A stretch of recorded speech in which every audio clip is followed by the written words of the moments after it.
So this week we have 528 active residential listings. This is only single family detached. So this week right now we have 528 active listings with an average day on market of 111 days. Your average list price is $416,000. That's down just about $1,000, so not too significant. And that's been hovering right in the low fours for the past few weeks. New listings was 56, so that's up.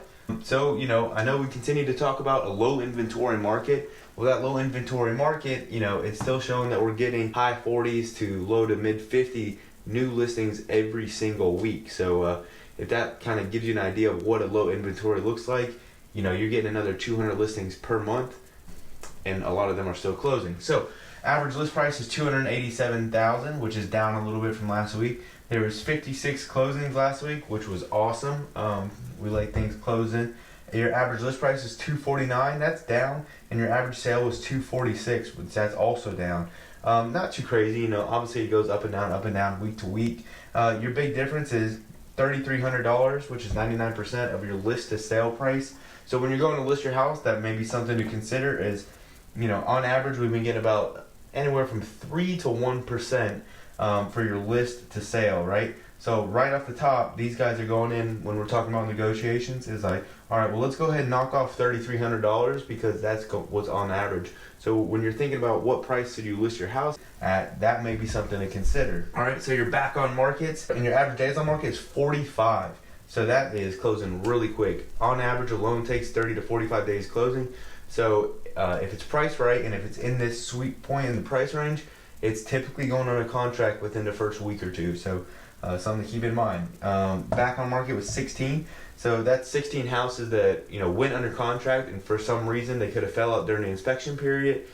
Financing could have fell through, or buyer and seller couldn't come to terms on the appraisal if it came in a little low.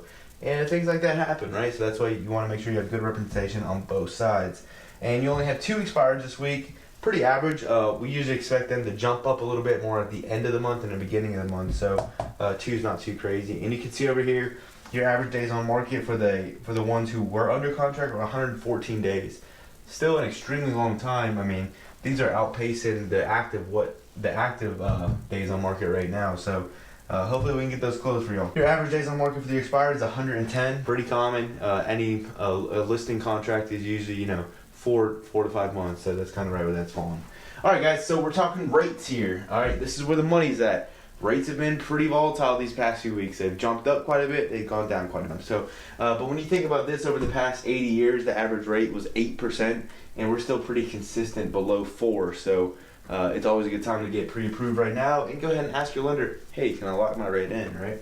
All right, so your conventional, your 30 years 3.72, your 15 years 3.15, extremely low, and those rates have actually gone down a little bit from last week. Your government-backed loan, that's your FHA, your VA, and your USDA. I'm only going on for 30-year fix, and that's 3.25. So you can see that is very competitive with your 15-year conventional, and that's mainly because these are typically the government wants you to stay there for a long time, so they're going to try to give you the best rate that they can. In your jumbo loan, this is anything over $429,000. So your 30 years at 4.07, which is down a little bit from last week, and your 15 years at 3.85, which is actually the only thing that hasn't really changed that much. These aren't moving around as much as the rest of the stuff. A much more particular type of loan. So guys, I hope you find that stuff helpful. I do this every week. Guys, if you want to get all this information on an email, feel free to DM me your email, and I'll go ahead and put you on my weekly newsletter, and I cover all the stats, what's going on, and I put links to all that good stuff, and a whole lot more. And let's crush this week. All right, guys, go get it.